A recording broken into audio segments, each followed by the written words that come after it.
వివిధ మున్సిపాలిటీలు చూస్తున్నాం. అందులో నాగర్ కర్నూలు వచ్చేటప్పటికి 24 సీట్లు ఉన్నాయి. అక్కడ 13 వచ్చినోళ్ళు లెక్క, కాంగ్రెస్ కొట్టేసింది. 18 వచ్చినాయి కాబట్టి. కల్వకుర్తి 22, 11 కావాలి, కాంగ్రెస్ 13 వచ్చేసినాయి, కొట్టేసింది. అక్కడ కొల్లాపూర్ 19, అక్కడ 10 కావాలి, 16 వచ్చేసినాయి, కాంగ్రెస్ కొట్టేసింది. నల్గొండ చుండూరు 10, 6 కావాలి, కొట్టేసింది కాంగ్రెస్. చిట్యాల 12, 7 కావాలి, కాంగ్రెస్ 9 కొట్టేసింది. దేవరకొండ 20, 11 కావాలి, కాంగ్రెస్ కొట్టేసింది.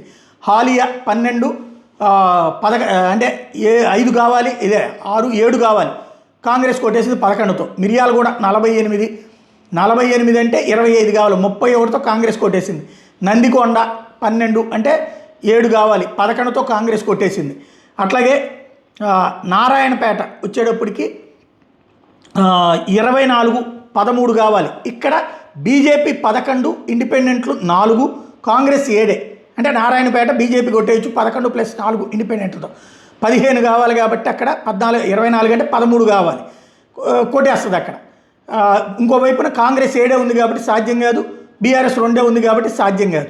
అది మున్సిపాలిటీ బీజేపీ కైవసం చేసుకుంటుంది. ముక్తల్ 16 గాను కాంగ్రెస్ అంటే 9 కావాలి, కాంగ్రెస్ 12 వచ్చేసింది కాబట్టి కొట్టేసినట్టే.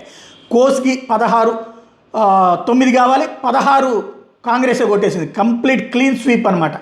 మద్దూరు 16, ఇక్కడ 9 కావాలి, 9 కాంగ్రెస్ గెలుచుకుంది, తద్వారా అక్కడ కొట్టేసినట్టు అయింది, వాళ్ళకి సాధించేశారు. ఏపోతే ఇది ఇంతవరకు చూద్దాం, ఇంకొక వీడియోలో మిగతా చూద్దాం.